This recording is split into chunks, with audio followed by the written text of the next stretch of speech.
The former president has a rally planned tomorrow in North Carolina, and Vice President Harris is heading to Wisconsin today for a rally of her own. She's trying to win supporters all over the state and in one county in particular, with a recent track record of picking presidential victors.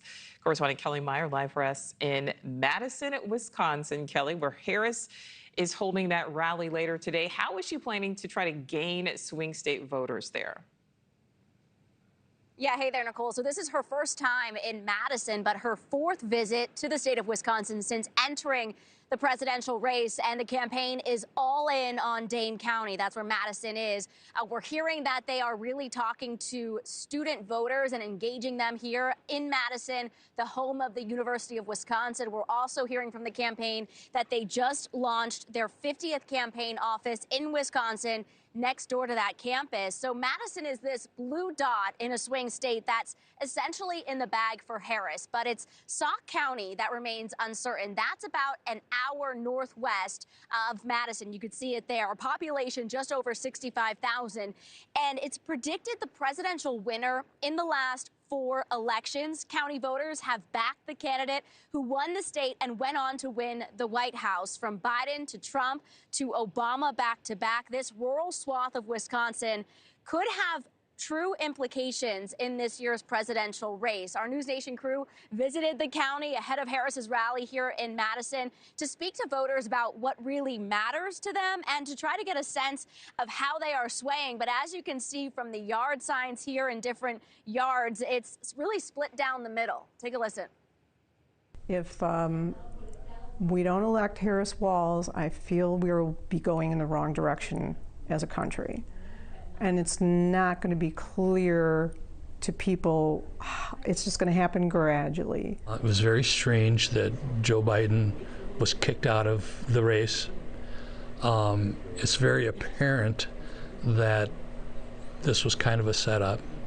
They don't tell us the truth. Donald Trump is about the truth.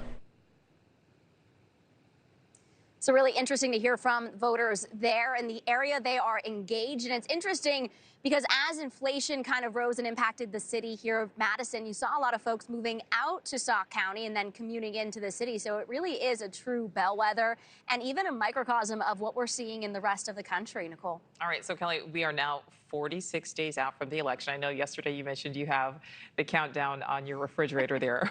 Overall, what does Wisconsin look like right now? I wasn't able to get it today because I've been on the road, but I'll have to get it when I get back. So 46 days, Nichole, we are counting down.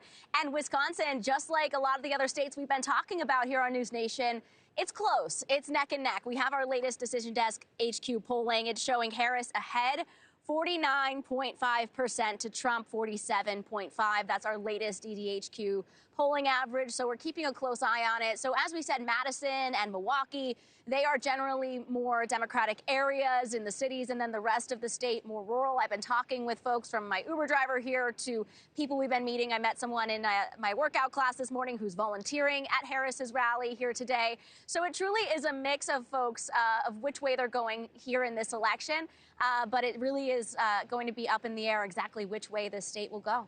Nichole. 46 days and counting. All right, Kellie Meyer, thank you.